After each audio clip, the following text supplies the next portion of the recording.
This is not a side issue to me. It is a central issue to me because the majority of Americans, the majority of gun owners agree with me, not the corporate gun lobby. It is time for a movement on this issue, and I will lead it. Welcome to Ghost Tactical, and today we're counting down our picks for the top 3 scariest gun control bills out there today. Now, I know that there's a lot of frightening bills at the local and state level, but today our list is only looking at the most frightening from the federal level. I will fight this and bring a fight to the NRA and the corporate gun lobby like they have never seen before. My name is Trey Miller, and today we're going to hopefully educate and inform you about some bills that could change the face of the Second Amendment if passed. So let's get going. At number 3, we've got H.R. 1115, titled the Firearm Safety Act of 2019. This bill is sponsored by Representative Robin Kelly, Democrat from Illinois. This bill, if signed into law, would allow firearms to be regulated as consumer products and thus susceptible to stricter safety standards. Stricter safety standards will allow for government to force firearm companies to stop production of perfectly acceptable and safe firearms. Now, let's hear how Robin Kelly feels about carrying a gun. I don't want to carry a gun. I just feel like, will that really help more and more people who have guns, or having people, when there's a big group like that, trained to carry guns and trained to react? But even if we had permission, I wouldn't do it. So Representative Kelly has publicly come out and said that she doesn't want to carry guns. She doesn't want guns. She obviously is for gun control. Now let's hear what she has to think about gun owners.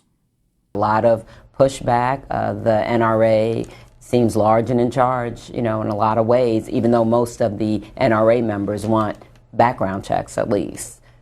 So this woman is completely detached from what the gun community is about and who we are. Get a hold of your representatives and please let them know if it comes to a vote to vote no on H.R. 1115. Coming in at number 2 is H.R. 1585, titled the Violence Against Women Reauthorization Act of 2019. Now, this is epically scary because this is actually already passed the House and is already to the Senate. So we need to make sure we're contacting our senators to make sure that we are opposed to this one, because this bill is basically a front for expanding extremely harmful gun regulations. It includes legislation for ex parte gun confiscation, lifetime gun bans for misdemeanor charges, and would fund the CDC to do biased research on quote-unquote gun violence. Now, this bill has moved over for a Senate vote, a Senate whose moral backbone is in question when it comes to protecting the Second Amendment and the Bill of Rights. So let's hear what Representative Bass has to say about domestic violence victims owning firearms. The National Rifle Association wanted people who had been either victims or perpetrators of abuse to have access to guns. That's something that, is completely ludicrous. No, Representative Bass, it's not ludicrous. It's exactly what our founding fathers wanted our people to be able to do. Now, understand something. The right to defend oneself is not a right given to us by our country. That is a natural right that all human beings have, but our founding fathers saw it to be a pretty good idea to guarantee that right and mandate that as law. So for you to sit there and say that it is ludicrous for a domestic violence victim to want to own firearms, you're basically saying that everything that America was built upon is wrong. This bill has already somehow passed the House of Representatives and is in the Senate.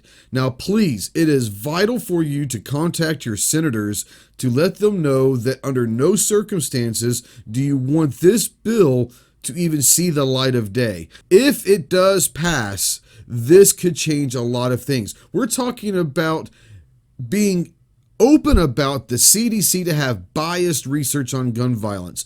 So basically what that's going to feed them is that's going to feed them another 10 years of quotes of our studies show this and our study shows that. It's a biased study paid for by this bill.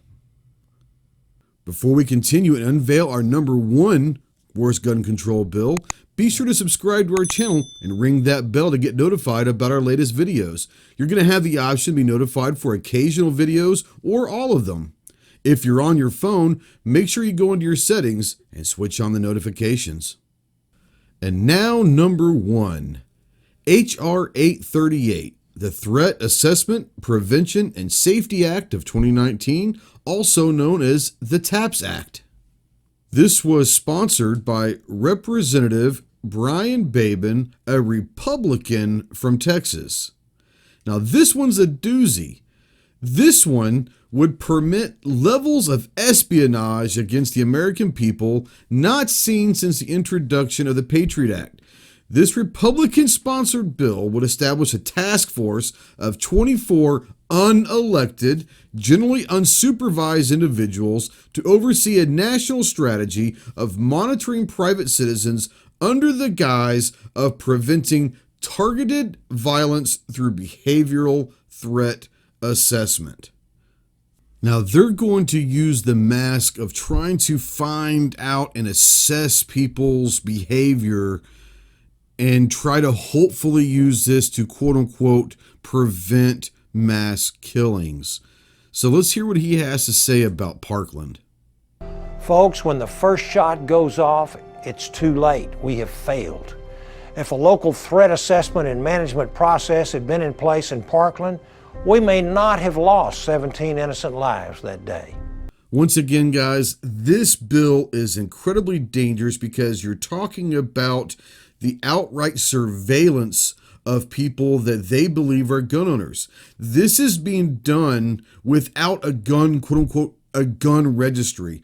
So the gun registry idea is bad enough, but for this to say we're going to survey people that we believe are gun owners to find out and assess, quote unquote, monitor and figure out if they are a threat to society is basically saying that we don't trust our citizens. If you own guns and you are evil no matter what, and we want to monitor you and spy on you to make sure that you're not going to kill people. How is this even close to being constitutional? It's not. You're talking about infringing upon the Second Amendment rights, but more importantly, you're talking about infringing upon the privacy of our citizenship that has no reason to be thought of or found as an evil person.